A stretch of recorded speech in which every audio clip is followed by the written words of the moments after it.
School webinar 2025. My name is Brian Gallagher. I am your trainer for today, or your pedagogical consultant for today. I'm going to turn off my camera here so I can make the screen a little bigger for us and share my screen here.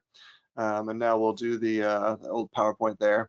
We're going to hop around a little bit on PowerPoint. We're going to do a little bit on the platform. I anticipate this is 20 minutes long or so, and just a little bit of input to what's been happening on our side. What have we shared in the past couple of months? At any point, if you have any questions, please put them in the question area of GoToWebinar. You can also raise your hand if you've got any concerns. And happy to help out. I do see one person's already introduced themselves and said where they're from in Sweden. Welcome to you. If anyone else wants to put that in the question area, I'm always happy to read that and excited that you're all here. As I said, my name's Brian Gallagher. I work with itslearning. I actually live in Berlin, Germany, and I work primarily in the German market. You may notice from my accent, I'm probably not German. I originally do come from the US, but I've lived and worked in Germany for a long time. I'm a former teacher, and now I work for itslearning, helping new customers onboard our platform and teaching teachers how to use it. So enough with me. Our plan for today, we're going to go through a couple of topics about what's happened in the past couple of months. So updated course cards, you've probably seen this, but we'll take a look at it. Engaging announcements. Something I'm really excited about is the self-paced planner. We'll talk about that in a couple of minutes, and I'll really show you some cool things you can do there. And then kind of an underlining theme for today is accessibility, and you'll see that a couple different times. So that's our plan for today, just those 4 items. And like I said, this is kind of the stuff that's happened, or updates that have happened over the past couple of months. So jumping right in, the course cards, you've probably already seen this if you've logged into the platform. You have the ability, well, so the newest thing is these little 3 dots right here. Oh, you can see my mouse. Yeah, these little 3 dots right there. But as you know, course cards or courses are where it all happens in itslearning. And in your course card, that's where all your learning material happens. But what we've added on our side is we've made the course cards a little bit more approachable.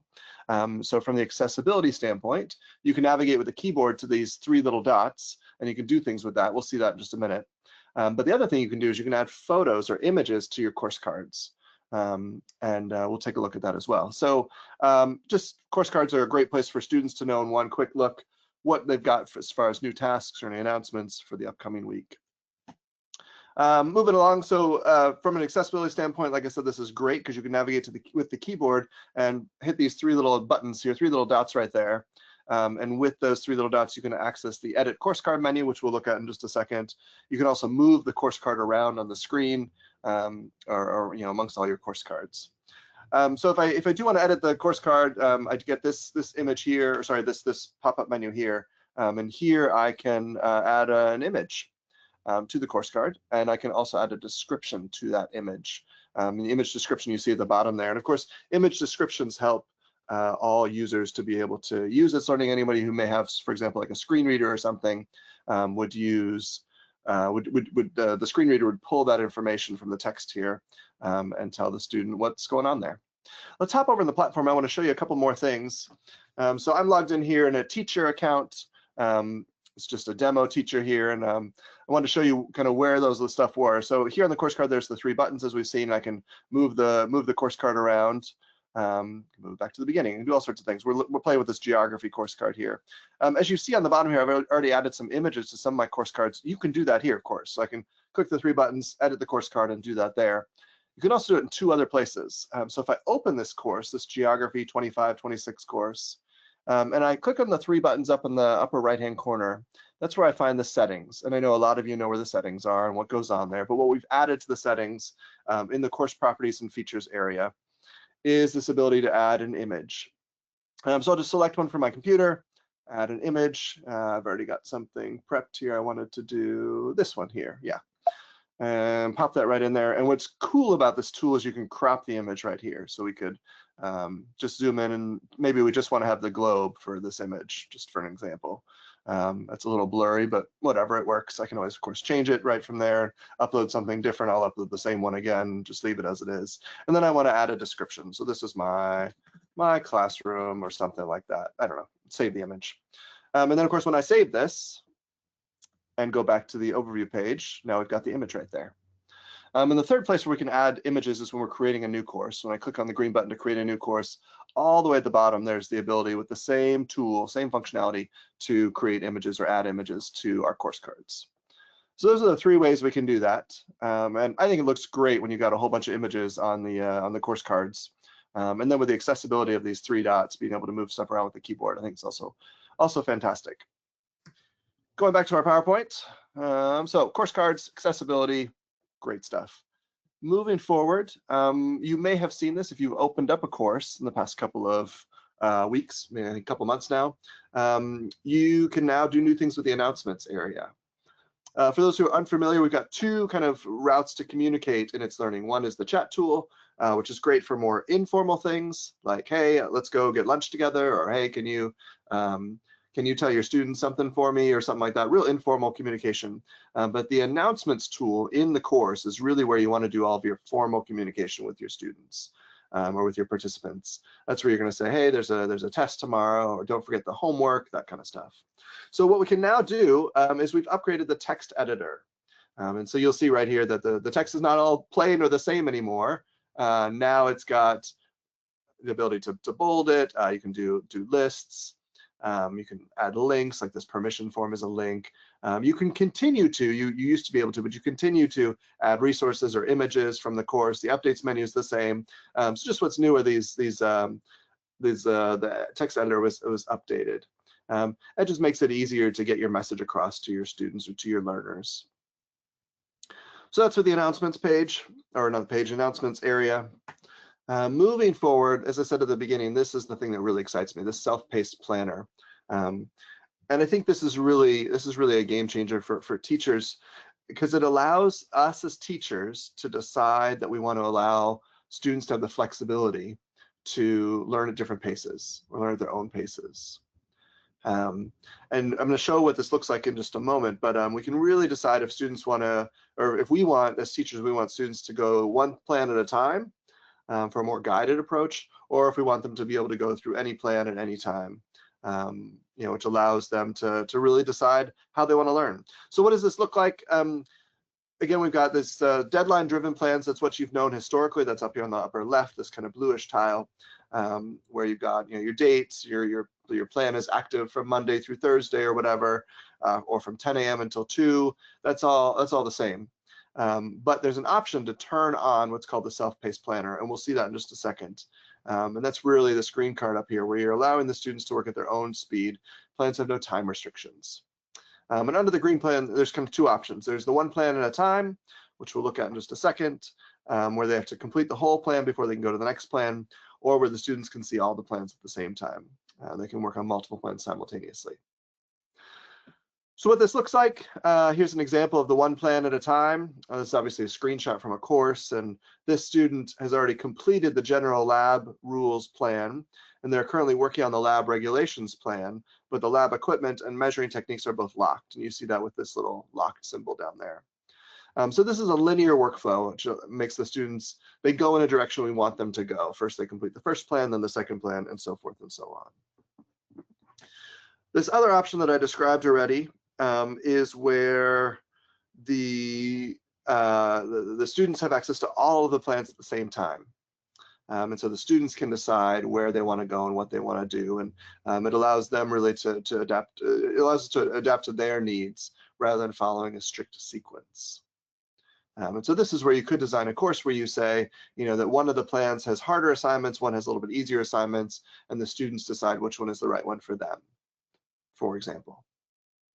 And what's different, of course, here is that in this screenshot, only the general lab rules has been completed. The other 3 plans are still open, and the students can jump right into those.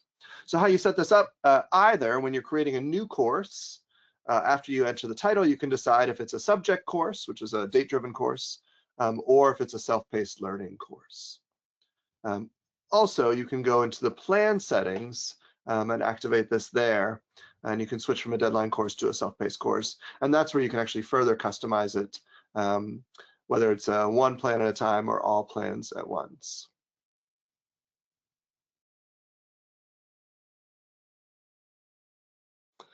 Yeah, so pretty exciting.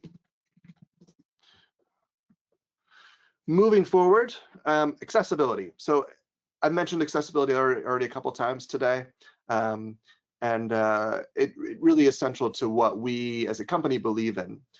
We really want it to, we want our platform to be accessible to all users, which means all learners, of course, as we believe that education should be accessible to all users. And so it's really important to us. There are some standards out there that we abide by, which I'll talk about in just a minute, and some that we're striving to abide by, and that's why we make a lot of accessibility changes. And you've seen some of these changes already. If you've logged into the platform in the past couple of weeks, you've seen, for example, these new icons. And some people say, oh, cool, you just updated them because they're more modern. Yep, that's definitely part of it. But the bigger thing is this first point up here, the contrast. And so they're optimized for folks with visual impairments, excuse me. And it helps all users to be able to access the platform. It is, yeah, also a modern design, but really the focus here, and the focus with all the accessibility stuff, is this WCAG or WCAG compliance. And this is a global internet standard on how everything on the internet should be to be accessible to all users. And so they are accessible guidelines, and we are striving to follow them. I forget exactly which of their ratings we're trying to follow, but that's all on our website. And so all of these changes that are accessibility, and why we keep stressing accessibility, is because we're trying to reach these guidelines. One more point to accessibility is that we've removed iframes. Now I'm going to explain this slide a lot because some of you have warning bells going off in your heads. Relax. So what is iframe? What is an iframe? An iframe is a way of programming a website. Has been around for many, many, many years. Many websites that you and I have used over the years have been based on iframes. This is something you wouldn't see. It's in the coding, so it's in the background. A lot of its-learning has historically been built on iframes. We as a company are removing iframes because it makes the platform more accessible. So it'd be easier for a screen reader to use the platform. It helps with keyboard navigation. A lot easier on the mobile to be using, things like that. Where some warning bells are going off in some of your heads is a lot of you know, oh, I can embed something in its-learning using iframes. Yes, you can do that, and you can still do that. I'm going to jump over to the platform and talk quickly about what I mean. And I see there's a couple of questions in the chat. I'll get to those in a minute. We're going to jump into this geography course real quick. And this is not really a built-up course. I've just got one or two plans in here, but here I've got a page element, which is this top one here. And in this page element, I've actually embedded a game. This game actually comes from a website called Learning Apps. And on this game, you can click on the state in the US. I told you I'm American. This is Illinois. And you can play this game here. And how we embedded this, as you know, I added a new content block and I used the rich text editor. And then I turned on the source code and I embedded this code here, which as you look closely, this part that I'm highlighting, it is an iframe code. That will continue to work. That still works. That's not going away. What has gone away is already gone, and it's stuff in the background, the stuff really behind what makes this whole site work. So that's what's gone away. And as I said, it's really about accessibility and making the platform more accessible to all users. Good. From the content here, content perspective, that's the end of the webinar. In just a moment, I'm going to stop the recording. I've seen a couple questions that have come in the chat area. I'll happily answer those questions in just a second. But from the webinar perspective, we've gone through our agenda. So thank you so much for joining us. Please do scan either of these QR codes. The one on the left is for getting product updates. The one on the right is for subscribing to the newsletter. And I hope that you do that. I will turn on my camera real quick for the recording just to say one more time, thank you all for joining us, and it was good to have you here, and I wish you all the best with its-learning.